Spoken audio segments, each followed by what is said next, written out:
aku ya Tuhan. Harusnya kita berkata-kata seperti lagu yang tadi kita nyanyikan. Kalau aku melihat semua alam ciptaan-Mu, langit, bulan, bintang, matahari, aku ini siapa? Saudara punya globe di rumah, bola bumi itu. Saudara lahir di mana?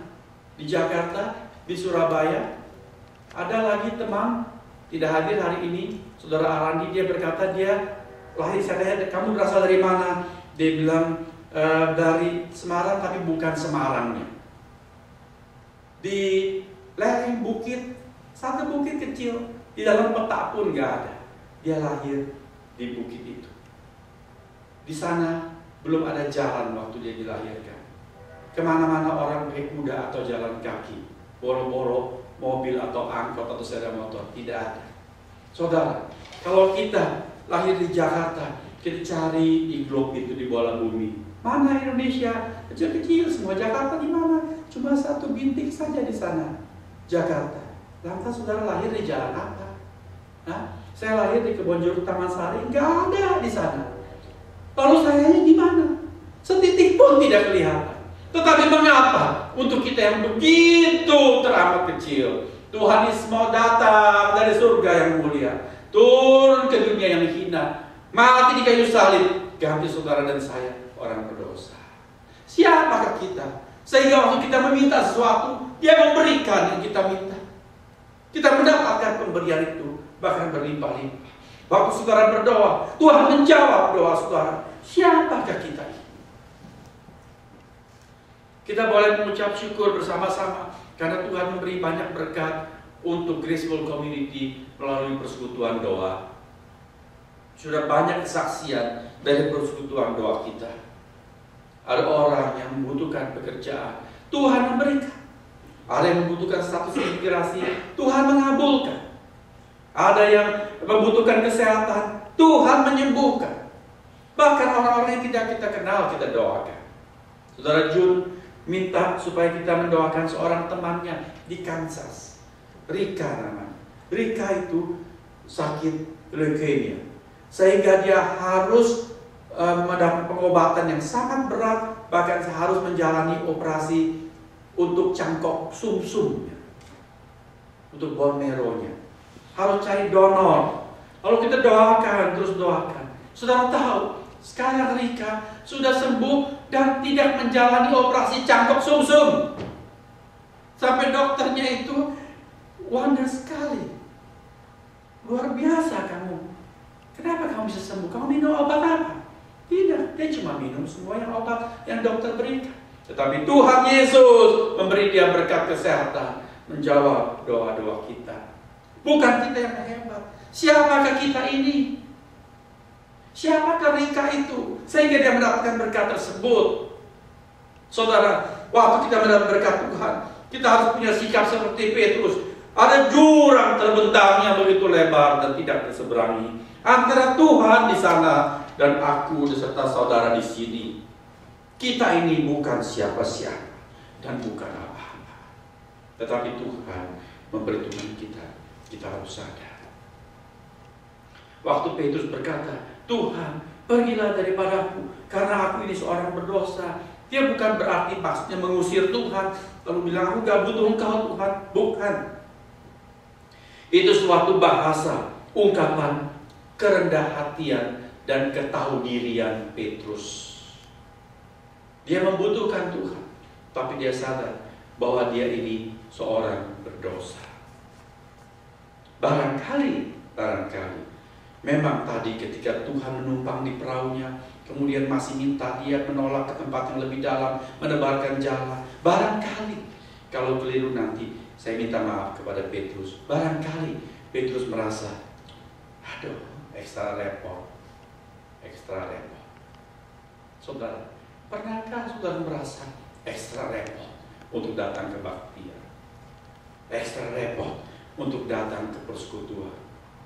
Sudah habis fellowship malam, masih lagi pakai waktu untuk latihan paduan suara. Ekstra repot. Gak latihan, sungkan sama Pak Eki. Kalau aku gak latihan, Lantas di Graceful Community, siapa lagi yang menyanyi orang kita cuma segini? Sungkan pula minggu lalu bilang, hari ini nggak bisa, minggu depan aja. Padahal hari ini juga harusnya ogah-ogahan, tapi karena sudah janji, sungkan. Saudara, waktu kita berbuat seperti itu, kemudian hari saudara mengalami, Tuhan memberkati saudara atau saya, dan kita akan merasa seperti Petrus. Aku ini orang berdosa.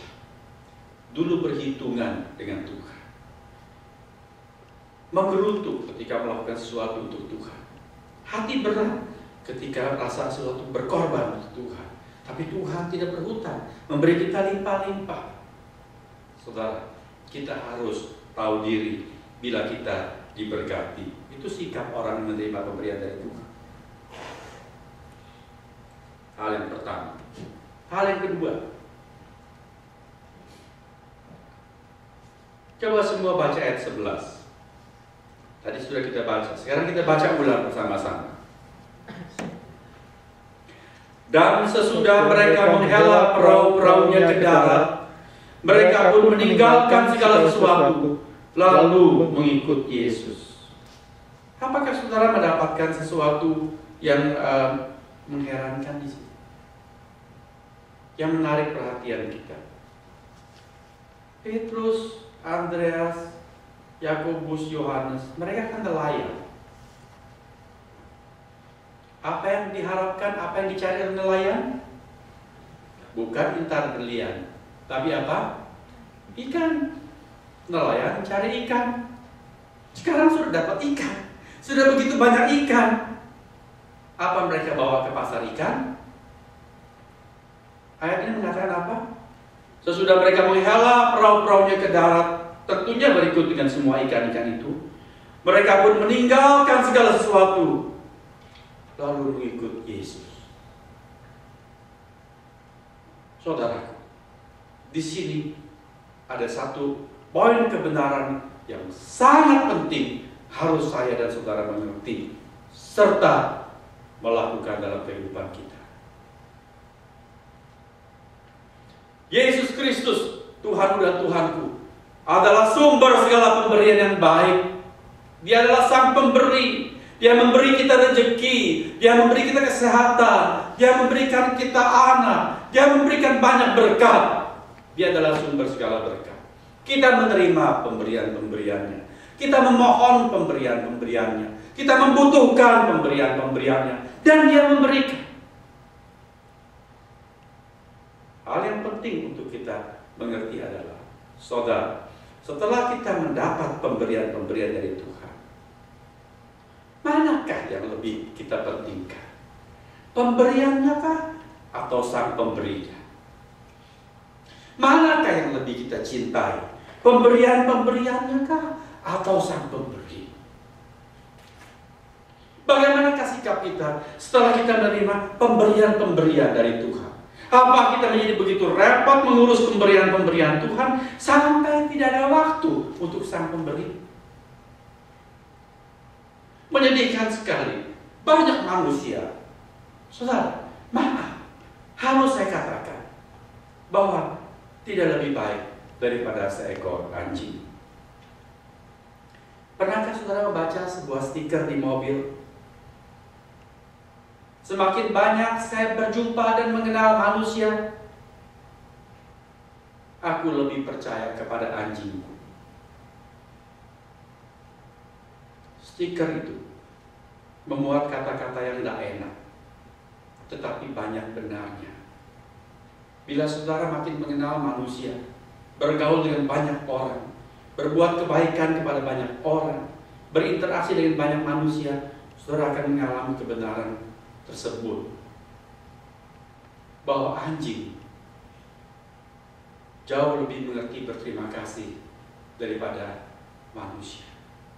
Semoga kita tidak, sebab memang kita jauh lebih mulia daripada seekor anjing, bukan? Tuhan adalah sang pemberi. Dia memberikan banyak pemberian-pemberian, tetapi tidak pernah dimaksudkannya supaya kita malah menjadi terikat kepada pemberian-pemberiannya, begitu memuja pemberian-pemberiannya, membuat itu menjadi berhala kita, melakukan sesuatu yang sangat dia benci, yaitu melakukan penyembahan berhala. Sesuatu yang bukan Tuhan, tapi kita perlakukan seperti Tuhan. Seorang pendeta mengunjungi sebuah keluarga, suami istri lama tidak datang gereja. Lalu Pak Pendeta tanya, kemana Om dan Tante? Aduh Pak Pendeta, hidup susah, resesi.